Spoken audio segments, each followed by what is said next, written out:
Agora é comigo, Renato Rios Neto. Hora do jornalismo policial raiz, 110% de disposição. Show Nutella, sai pra lá. Aqui não. Hora do quê? Do quê? Da casa cair. Sossega o seu dedinho nervoso. Sossega o seu dedinho nervoso e guarde esse controle remoto, pelo amor de Deus, porque o Alterosa Alerta está aqui te pelando. Vem comigo, vem com o Eduardo Costa, já chamando a sua participação aqui na nossa live no YouTube. Pega o seu celular, mira no QR Code, igual eu tô fazendo aqui agora. Pimba! Já caí aqui na live do Alterosa Alerta, já tá bombando, participa com a gente aqui, porque a sua participação é muito bem-vinda. Gente! Tá pegando fogo, bicho! Tá pegando fogo, bicho! É incêndio pra tudo que é lado, um tempo seco, um deserto do Saara nas ruas. Deixa eu chamar meu amigo, meu irmão, Eduardo Costa. Eduardo Costa, o gente boa. Ô, Minas Gerais, obrigado pela companhia. Ô, Du, quem se acorda, abre os olhinhos assim, tira as remelas, abre a janela, tá tudo enfumaçado, né? E outra noite pra dormir. Nossa. E a polícia invadindo a casa da gente, hein?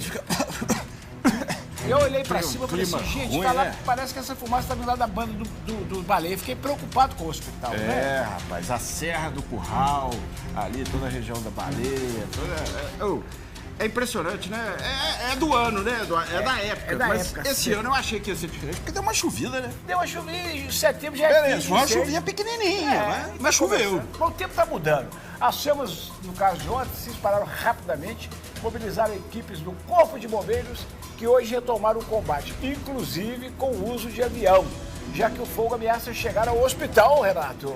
Até transferência de paciente teve que ser feita, porque o bicho tá pegando, Eduardo Costa. Ô, Marcelo Oliveira, por favor, conta aí.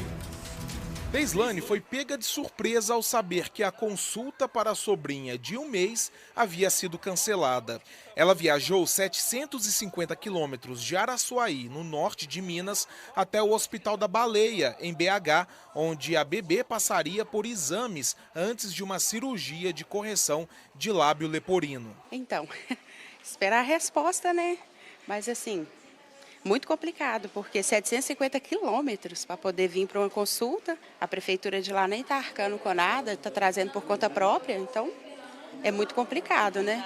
Um dos prédios principais do Hospital da Baleia, no bairro Saudade, região leste de Belo Horizonte, foi evacuado por causa de um incêndio na mata do Parque da Baleia, que começou na noite de terça-feira. A iniciativa veio do próprio capitão do Corpo de Bombeiros, não por conta do risco de incêndio nas edificações, mas sim por conta da fumaça que já se acumulou aí, segurança mesmo dos pacientes e dos colaboradores. Nós estamos na recepção do ambulatório do setor de oncologia do Hospital da Baleia. O cheiro de fumaça aqui é muito forte. Está completamente vazio o espaço onde era para estar funcionários e aqui lotado de pacientes. Neste corredor aqui, onde também funciona uma sala de espera, está completamente vazio. E o consultório, onde os médicos atendem os pacientes, está assim desde o início da manhã, abandonado.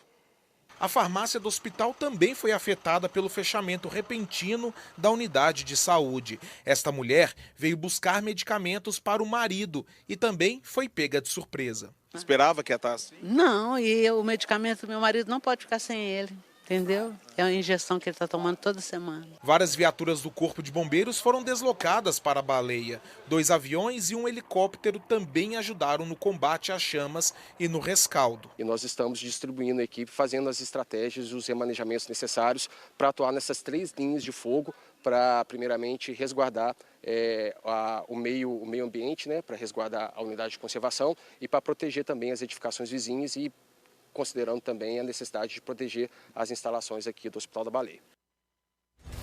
Que sufoco, Eduardo Costa. E a gente fala Hospital da Baleia, aí pega ali, né, aglomerado da Serra, o Serrão, Taquaril, todo mundo sofrendo. Nós estamos em linha reta. Toda beiradinha, né? Nós aqui na Getúlio Vargas, região da Savassi, para quem é do interior, explicar melhor, a gente está em média, em linha reta, 4 quilômetros do local desse fogo.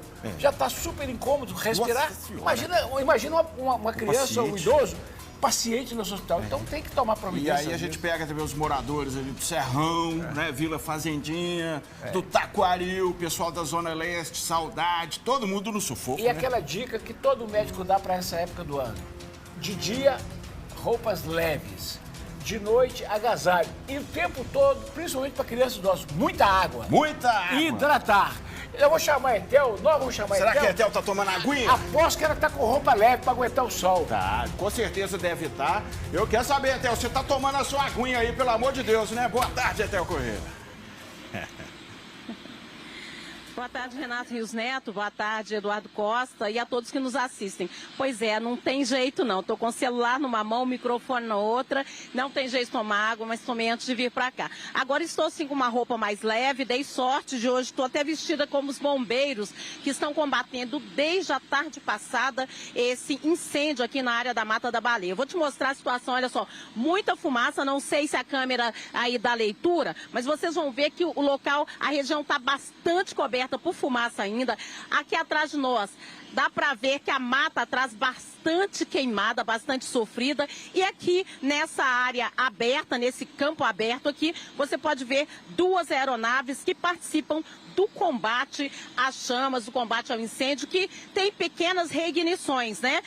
O Corpo de Bombeiros está aí trabalhando, como eu disse, desde ontem, são várias horas com várias equipes. Além dos bombeiros, tem também brigadistas, a Polícia Militar está no local, representantes de órgãos ligados ao meio ambiente, todos numa grande força-tarefa para afastar o risco de que as chamas cheguem aqui ao hospital. Claro que está tudo controlado, né? A gente nem vê nesse momento por aqui fogo, mas a gente sabe que há pequenas ignições ainda na mata do entorno da Baleia. Essa aqui é a área que foi isolada, o centro de oncologia do hospital, né? A radioterapia também foi interditada, foi evacuada, não tem funcionários, não tem pacientes, como o Marcelo Oliveira mostrou. E aqui a gente pode ver algumas viaturas do Corpo de Bombeiros, isso porque os profissionais estão aí no meio da mata combatendo esse fogo, além de 2 helicópteros, tem também 2 aviões nesse combate. A água está sendo buscada aqui perto. Eu vou conversar com o Tenente Coronel Heitor,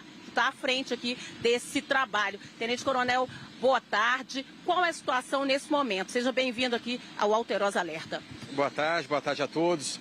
Situação de momento, nós temos 4 linhas de incêndio, 4 linhas de fogo, 2 delas controladas, principalmente a linha de fogo que estava atrás aqui da edificação do hospital, né, do setor de oncologia, e nós temos uma operação integrada entre vários órgãos, Corpo de Bombeiros, Instituto Estadual de Florestas, Polícia Militar, Polícia Civil, IBAMA, brigadas, brigadistas voluntários. Então nós temos mais de 71 profissionais, 17 veículos e viaturas, 4 aeronaves que estão operando nesse momento aqui no incêndio da Baleia.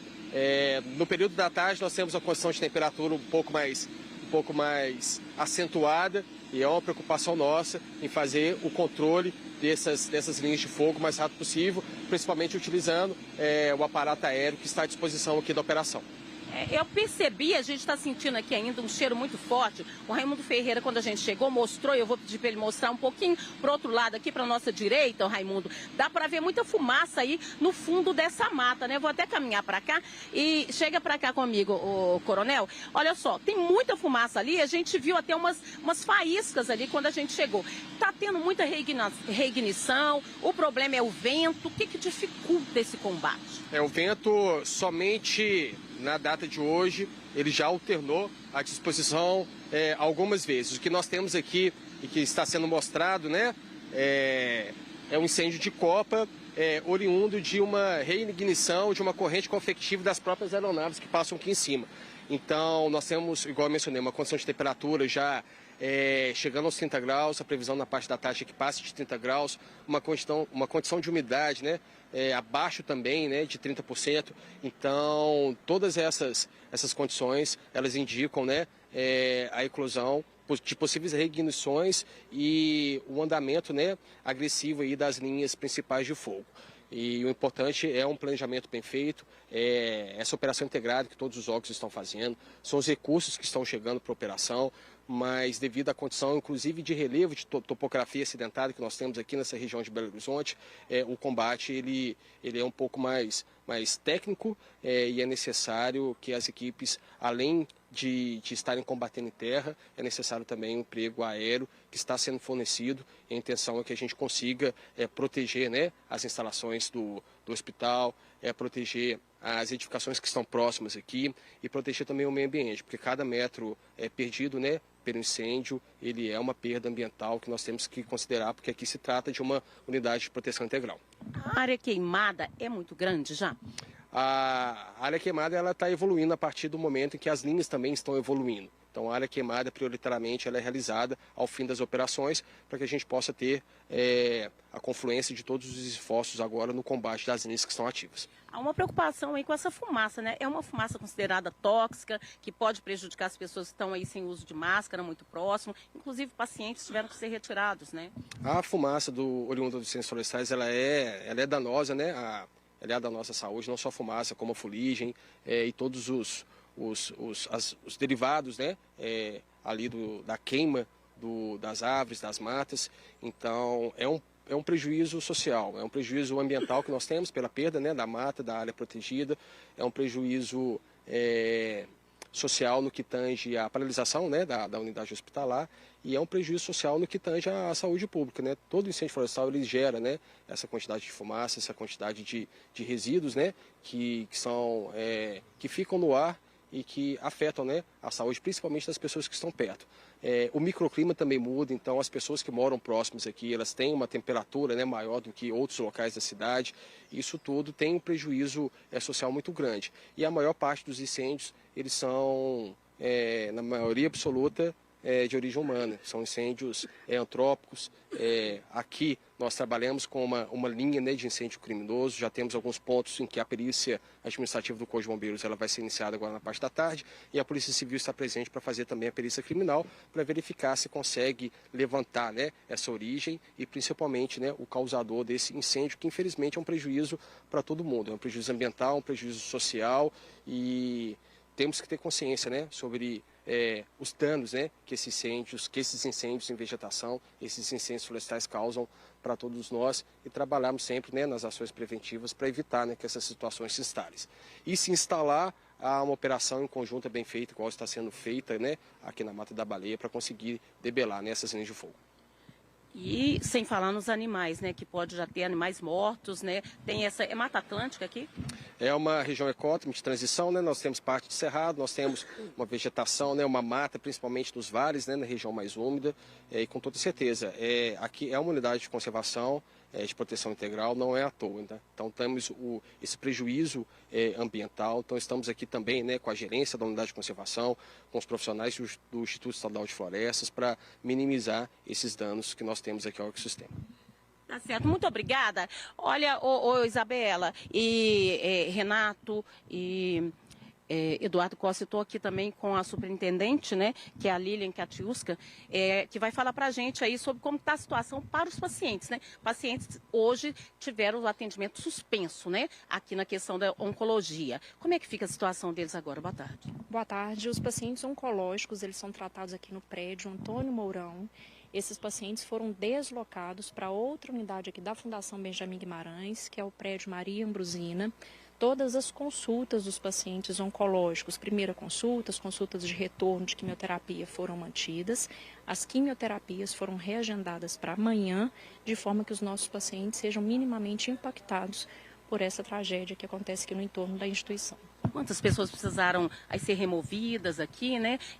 Remanejadas? Considerando oncologia, radioterapia e o programa Centrare, nós temos aproximadamente 200 pessoas que foram aí submetidas a esse processo de reorganização de agendas e de local de atendimento. Mas então estamos conseguindo atender as pessoas de alguma forma? Né? Estamos, graças a Deus, a gente está conseguindo sim garantir esses atendimentos. A gente preza muito pela eficiência, pelo tratamento humanizado.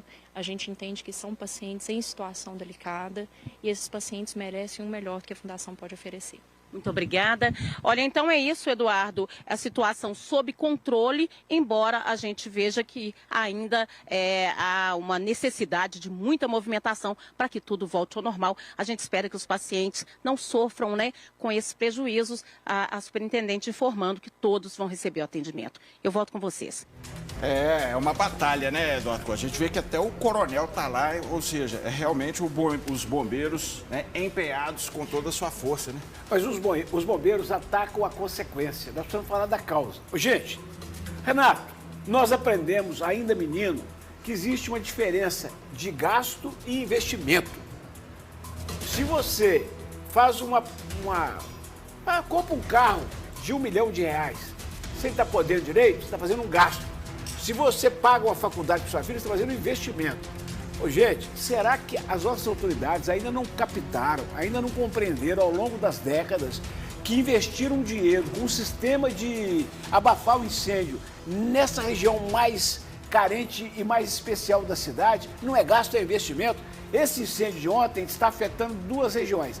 A Serra do Curral, que é o nosso patrimônio maior e que todo ano pega fogo 10 vezes, e a Serra e a Mata da Baleia, que está ameaçando um dos hospitais SUS, 100% SUS, mais importantes do estado. 200 pessoas, pacientes, inclusive de oncologia, prejudicadas de alguma forma. Como é que é difícil explicar para prefeitos, vereadores, deputados, para o mundo oficial, que é preciso colocar aspersores ao longo dessas matas? Ah, mas eles quebram. Mas vamos insistir em criar mecanismo. Nós temos que ter um mecanismo, Renato, que você gasta uma vez só e preserva para sempre a vida humana, a fauna, a flora. Eu fico imaginando a quantidade de bichinho que está morrendo ali. E não é inédito, né, Eduardo? Pelo amor de Deus. É todo ano. Todo ano. É todo ano. Então não podemos falar que ninguém foi surpreendido. É uma combinação de tempo seco com vento. É da época do ano. Então vai pegar fogo. Agora, é todo santo ano. E outra coisa, hein? O senhor que está assistindo ao Alterosa reparou o uniforme do bombeiro? A senhora tem reparado os equipamentos do bombeiro? Renato, nós lembrávamos, o bombeiro nosso vivia petição de miséria. Na transição de Itamar para Oeste, criaram a taxa de incêndio, deu mau pau porque queriam cobrar de todo mundo. Aí, depois de muita briga na Assembleia, ficou só para o comércio e a indústria. O bombeiro começou a melhorar, já não estava amarrando vela de motor do carro com fita isolante. Começou a melhorar. Mas sabe quando que o bombeiro foi totalmente reequipado? Com a tragédia de Brumadinho. A Vale falou assim, pode comprar o que vocês precisarem. E não fez favor. Então, o que eu estou pensando, onde é que eu quero chegar, Renato? Hoje, falta inspiração para chegar nessas grandes empresas, sobretudo as mineradoras, falar assim, aqui, dá um retorno para a gente, por que não pega fogo nas indústrias delas? Implanta para nós, pô. Implanta para a gente. E não é favor para a cidade e nem esquema de corrupção de homem público, não. Retorno, né? Eu estou pedindo muito. Não, tá não. MRS Logística, essas grandes empresas, não ficar citando nome não, porque eu posso esquecer um e outro. Eles teriam obrigação de fazer isso para a cidade. Agora, tem que ter pressão, né, amigo? Tem. Ô, Du, enquanto isso tudo não vem,